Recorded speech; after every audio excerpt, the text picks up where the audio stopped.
All right, joining me now to talk more about Sutton's life is Daily News columnist and radio host Errol Louis. Louis is in Albany today to cover the governor's State of the State address. Errol, thanks for joining us. Sure. Yeah, listen, we're going to have a virtual who's who from all walks of life in New York at this funeral today for Percy Sutton, won't we? Oh, absolutely. This was the longest serving Manhattan Borough president. So over the 12 or so years he served, he helped a whole lot of people. He knew a whole lot of people. The entertainment world will be there as the man who rescued the Apollo and operated it for quite a while. He's somebody who's had touch with all kinds of singers and dancers and performers. And then as a civil rights lawyer, he was well known in the Harlem community, just as somebody who was a part of the fabric of so many people's lives, so many commercial and other transactions, civil rights work that he did. There are a lot of different reasons for people to come out today, and we expect that lots and lots of them will be there. And you know, a lot of people will remember him for his contributions to politics, but even more may remember him for inner city broadcasting in WLIB and WBLS.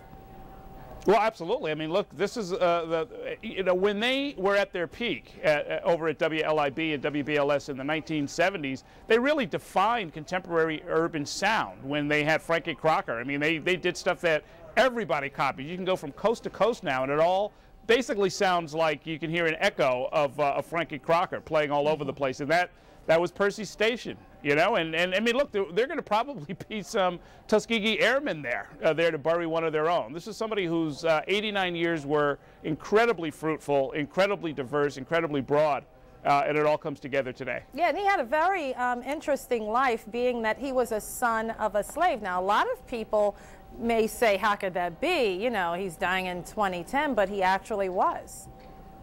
Oh, sure. I mean, I got a note from somebody saying, well, gee, his father would have had to be 46 when he was born. And I didn't look at the particulars of it, but I wrote back to this guy and said, well, I had my son when I was 42. So, you know, I mean, I became a father for the first time at 42. So, yeah, the reality is whenever something like this happens, it becomes very interesting. If you look at how lives touch, like if you could talk to Percy Sutton about his grandfather, you'd be well into the 19th century, yeah. You know, and that's just the reality of how close we are to history. We don't usually think about it, but this is the kind of a day where you do think about it. And Errol, lastly, you know, a lot of people also say that due to Percy Sutton, that's why New York City had a black mayor, Dinkins, and even a black president. Do you agree with that? Yes, I take it straight from the horse's mouth. Former Mayor Dinkins told me this, and he's been saying it for years, really, that if it weren't for the sort of the class and the credibility that Percy Sutton brought to the 1977 race for mayor, and that was the one where Herman Badillo was in it, and Liz Abzug, and Mario Cuomo, and Ed Koch, and it was really a kind of a who's who of everybody in New York.